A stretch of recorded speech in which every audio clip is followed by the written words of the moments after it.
राम राम मंडळी, चला तर आपल्या कार्याला सुरुवात करूयात, म्हणजेच सगळ्यांना परेशान करणे.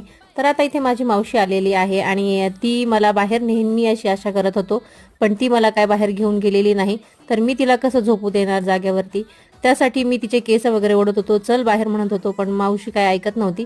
हे सगळं पाहून मातोश्रींनी मला प्रेमाने जवळ घेतले आणि तिने शस्त्र काढलेले आहेत माझे नख काढण्यासाठी. तर इथे पापाची परी अभ्यास करत आहे, कारण पप्पा घरामध्ये आहेत. तर चला ताई साहेबांना अभ्यास करू. आणि आता माझ्या करमतींना कंटाळून मला वाहनामध्ये बसवलेलं आहे. खेळून खेळून मला खूप भूक लागलेली आहे आणि मी आशा करत होतो की माझी मावशी शेक बनवतीये तर मला पण देईल, पण तिने मला काही दिले नाही. ते सगळे तिने स्वतःच पिऊन. आणि हे सगळं पाहून मी मात्र एकटकच बघत राहिलो. त्यानंतर माझ्या मातोश्रींनी मला भोजन दिलेलं आहे आणि मी भोजन केलेलं आहे. चला तर मग असेच मिनी व्लॉग पाहण्यासाठी तुम्ही चॅनलला सबस्क्राईब करा.